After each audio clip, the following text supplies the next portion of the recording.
alam semesta ini dan seisinya itu kan sesuatu yang baru. Setiap yang baru itu pasti akan rusak. Bermula dari ketiadaan menjadi ada, maka akan kembali menjadi tiada.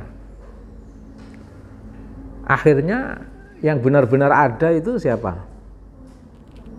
Allah. Disitulah kita matok dalam kehidupan kita sebagai manusia ini untuk benar-benar bersyahadah, memberikan satu kesaksian alam semesta ini itu akan kembali menjadi tidak ada, dan yang akan tetap ada adalah Allah. Allahu maujudun wujudul mutlak, maujudun bila makan. Wujud Allah itu mutlak.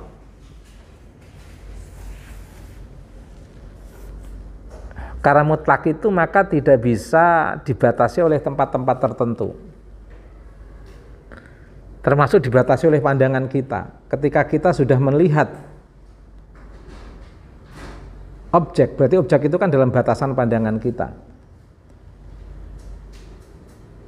Ada yang unik.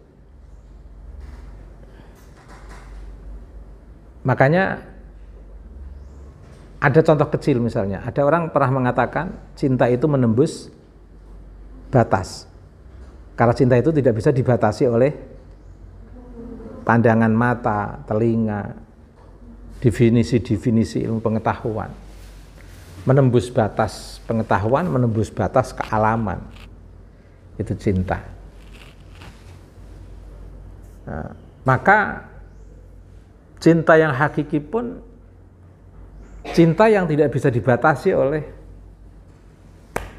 wujud-wujud tertentu, tapi bisa dirasakan rasa kehadirannya, rasa kenikmatannya, rasa kepuasan memiliki cinta yang tak terbatas itu. Termasuk dalam konteks ini lagi-lagi cinta kepada Allah Subhanahu wa ta'ala. Ini makanya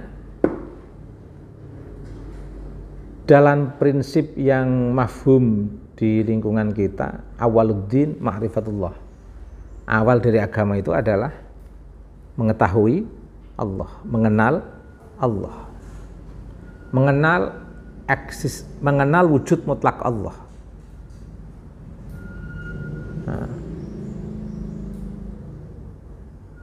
Dengan fitrah kita, bukan dengan pengetahuan empiris atau rasional kita. Dengan fitrah kita.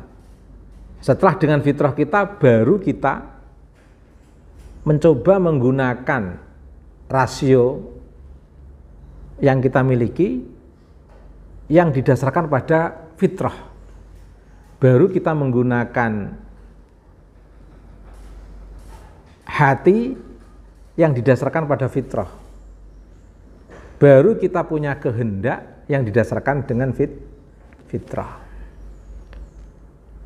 Baru kita menggunakan berpikir yang didasarkan dengan fitrah. Makanya ketika fitrah itu sudah menjadi dasar hidup manusia, dan itu disadari betul apa yang ada dalam fitrah manusia, orang itu enak. Dalam fitrah manusia itu ada lembaran pengetahuan yang luar biasa banyaknya, dan itu digambarkan dalam Al-Quran. Nah, kalau kamu banyak merenung dan menggerakkan fitrah kamu, itu kamu baca Al-Quran itu kayak simetris sekali, cocok sekali. Oh iya. Jangankan kamu menembus inti dari pengetahuan Al-Quran yang bisa kalian dialogkan dengan fitrah kalian dengan begitu indah, baru mendengar bacaan teksnya saja, terlepas kamu memahami isi Al-Quran atau tidak, bahkan belum sampai pada upaya kamu mempertemukan antara fitrah kamu dengan Al-Quran, itu aja sudah enak kan, didengarkan juga enak, apalagi sudah sampai menembus rahasia makna isi Al-Quran yang kalian upayakan untuk bisa bertemu dengan fitrah kalian. Dahsyat sekali. Nah, kalau ini sudah terbuka, ya, sudah membara, artinya kalau fitrah sudah membara, sudah terbuka, sudah mengendalikan pola hidup kita, sudah mengendalikan pengetahuan kita, sudah mengendalikan pikiran kita, akal kita, sudah mengendalikan emosi kita, itu ya enak. Orang itu kalau hidup dari dalam, dari hati, itu enak.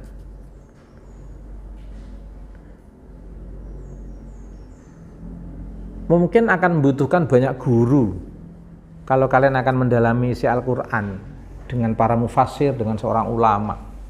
Itu butuh waktu. Tapi ada hal yang tidak bisa membutuhkan waktu, tapi nanti kalian akan membuktikan ketika kalian menemukan seorang guru yang bisa menjelaskan rahasia Al-Quran. Ya, fitrah itu. Fitrah itu, ketika fitrah itu sudah dibuka, sudah dipotensikan, sudah digerakkan, itu akan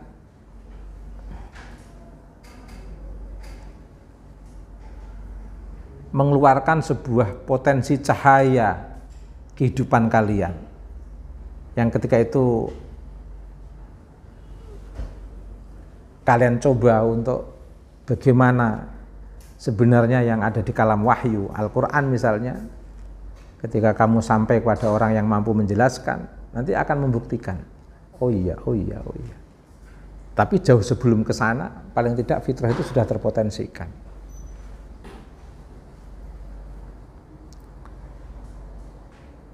Dengan terpotensikannya fitrah, maka orang akan terasa nyaman dan seolah-olah terasa benar-benar ada simetrisitas antara fitrahnya dengan Al-Quran. Pada titik kesadaran itulah, maka manusia akan bisa menikmati tidak hanya sekedar pengetahuan, menikmati pengetahuan tentang natural science, ilmu kealaman, tidak hanya menikmati sekedar pengetahuan tentang social science, ilmu kemasyarakatan, juga tidak hanya menikmati pengetahuan tentang humanities studies, seperti yang ada di jurnal kalian itu. Ada kan istilah itu kan? Ada natural science, ada apa lagi? Social science, ada yang ketiga humanities studies atau ilmu tentang humaniora. Pengetahuan tentang ketiganya itu akan terasa hampa ketika fitrah kalian belum bergerak. Ketika fitrah kalian belum bergerak, rahasia Al-Quran itu belum bisa kalian rasakan. Sebenarnya Al-Quran itu memberikan satu values pada ketiga kawasan itu tadi. Baik kawasan natural science yang di situ ada ilmu biologi, ada ilmu fisika, ada ilmu kimia, ada ilmu matematika dan lain sebagainya itu sebenarnya titik fungsi, titik faedah atau titik keutamaan, keunggulan atau titik cahaya atau mutiara dari Al-Qur'annya itu ya nilai yang bisa kalian nilai yang bisa membentuk dari kealaman itu. Contoh-contoh begini, kalian belajar fisika, oke? Di dalam ilmu fisika itu ada teori tentang gravitasi, betul? Teori gravitasi itu menjelaskan setiap benda yang dilempar ke atas pasti akan jatuh. Seorang fisikawan, apakah sebagai penemu jatuhnya benda, penemu terjadinya penyebab jatuhnya benda, atau hanya membahasakan peristiwa jatuhnya benda? Membahasakan peristiwa jatuhnya benda. Nah, sebelum terjadinya peristiwa, apakah sudah terjadi ini? Sebelum ada bahasa tentang teori gravitasi, apakah ini sudah terjadi?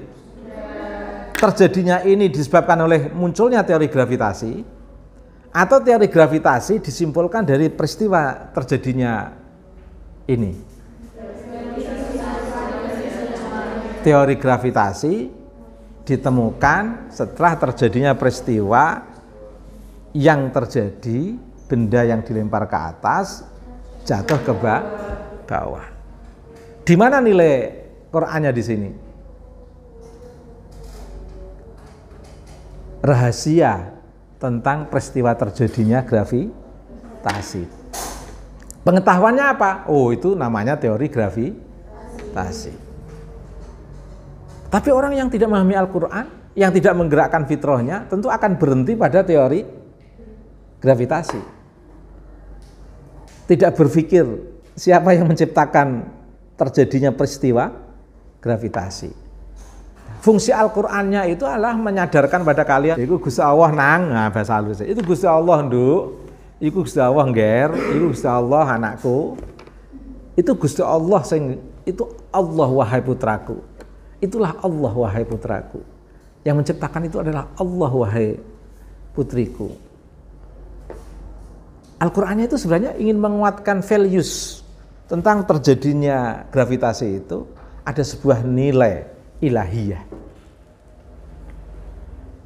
Sehingga ketika bicara ilmu dalam tinjauan Al-Qur'an itu ya seluruh ilmu, seluruh gambaran ilmu yang tidak bisa mengelak atas terjadinya perkembangan ilmu itu karena didasarkan pada nilai-nilai ilahiyah. Nilai-nilai ilahiyah itulah yang ditekankan di dalam Al-Qur'an agar manusia tidak mengabaikan itu. Sehingga silahkan kalian mau mengembangkan natural science, tapi ingat ada values ilahiyah di sana. Silahkan kalian akan mengembangkan social science, tapi ingat ada nilai ilahiyah di sana. Silahkan orang akan berbicara tentang humanities studies, tapi ingat ada nilai ilahiyah di sana. Jadi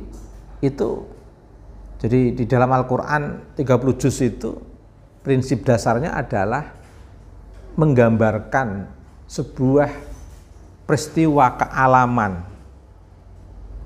menggambarkan sebuah peristiwa sosial kehidupan masyarakat, menguatkan tentang arti pentingnya kemanusiaan, walaqad karramna bani Adam, tetapi ingat kesemuanya itu dalam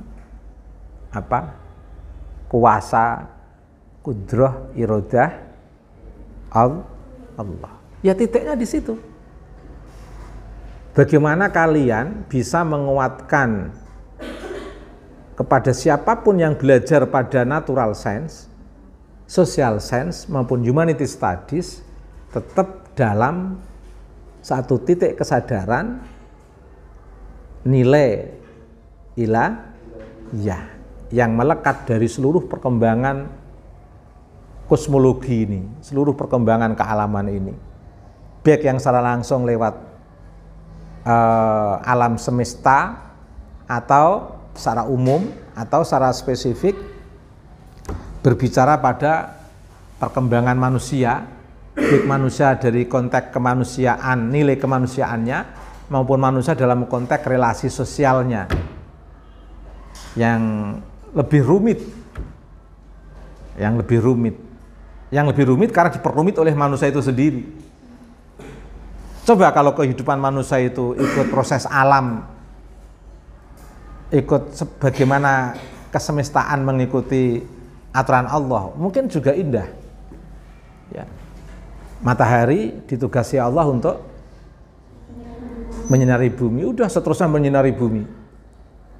Bumi ditugasi Allah untuk menerima pancaran sinar matahari sehingga bisa menumbuhkan segala tumbuhan yang ada di permukaan bumi ini. Nah, bumi menjadi kuat karena dia sabar diinjek-injek manusia. Matahari menjadi kuat karena dia tidak membedakan cahayanya untuk bisa dinikmati oleh siapapun dalam ruang kehidupan ini. Manusia juga akan kuat kalau dia itu mengikuti sunatullah. Apa? Kalian semua ini, kalau matahari diperintahkan Allah untuk memancarkan cahaya matahari, bumi juga diperintahkan Allah untuk tetap tabah dan kuat menahan injakan-injakan seluruh makhluk Allah. Manusia itu sebenarnya diperintahkan oleh Allah untuk apa? Apa? Untuk menggerakkan Rahman dan Rahim Allah. Untuk menggerakkan Rahmani Allah. Gerakkan Rahmani Allah. Awali hidupmu dengan Bismillah. Gerakkan hidupmu dengan Rahmani Allah. Kamu memandang, itu bukan mata kamu, itu pandangan Rahmani Allah. Kamu bernafas, itu bukan hidung kamu, itu nafas Rahmani Allah. Kamu mendengarkan, itu bukan telinga kamu itu, tapi pendengaran Rahmani Allah. Kamu bergerak dengan kedua tangan, itu bukan tanganmu, tapi tangan gerak Rahmani Allah. Seluruh kesemestaan ini bergerak atas gerak siapa? Allah. Allah yang menggerakkan semuanya ini. Nah, tugas kalian itu menggerakkan Rahmani Allah. Jangan kamu belokkan pandanganmu kepada orang lain dalam bentuk kebencian. Jangan kau belokkan pendengaranmu pada suara-suara yang mengarahkan kepada kebencian. Jangan kau belokkan pikiranmu yang mengarahkan pada pikiran-pikiran yang menimbulkan kebencian, bahkan pembunuhan. Karena tugas kamu adalah menggerakkan Rahmani Allah di muka bumi ini. Jangan gerakkan sikapmu untuk menyakiti orang lain, karena tugas kamu adalah menggerakkan Rahmani Allah. Itu mencerahkan.